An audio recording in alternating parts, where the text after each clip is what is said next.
ऋषभ पंत ने 465 दिन बाद अर्धशतक ठोक दिया। इस पॉकेट डायनामाइट ने 32 गेंदों पर 159 3 ओवर में 93 पर एक था।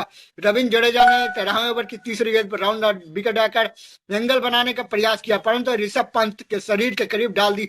पंत ने खूबसूरत स्लॉग स्वीप के जरिए मुकाबले में अपना पहला छक्का जड़ा। इसके बाद दिल्ली को मिचेल मार्श और ट्रिस्टन स्टेप्स के रूप में दोहरे झटके लगे। ऐसे में स्पष्ट हो गया था कि डेथ ओवरों में डीसी को पंत के मैजिक की दरकार हो गई। तुषार देशपांडे के 16वें ओवर की अंतिम attempted yorker Louvre full toss में तब्दील हो गई। शॉट खेलने के दौरान पंत का बॉटम हैंड बल्ले से छूट गया।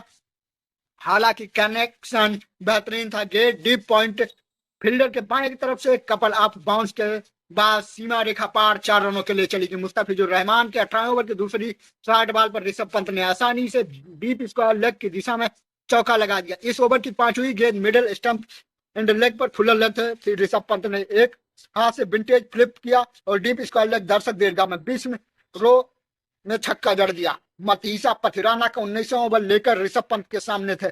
दूसरी यॉर्कर लेंथ पर ऋषभ पंत ने अपने लिए रूम बना लिया। फिर गेंद को लॉन्ग ऑन की दिशा में फ्लैट छक्के के लिए डिस्पैच कर दिया। यह शॉट सिर्फ ऋषभ पंत ही खेल सकते हैं। 19 ओवर की तीसरी यॉर्कर पर भी ऋषभ पंत आ गया है और राउंड चौका लगा दिया। साफ तौर पर नजर आ रहा था कि पॉकेट डायनामाइट के सामने यॉर्कर भी सेफ नहीं है।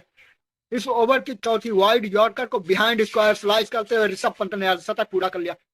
5वीं यॉर्कर लेंथ गेंद पर ऋषभ पंत ने बड़ा शॉट खेलने का प्रयास किया, लेकिन कनेक्शन सटीक नहीं हो सका और लॉन्ग ऑफ की दिशा में ऋतुराज गायकवाड़ ने बेहतरीन दौड़ता हुआ कैच कंप्लीट कर लिया। हालांकि जाने से पहले ऋषभ पंत ने अपना काम कर दिया था।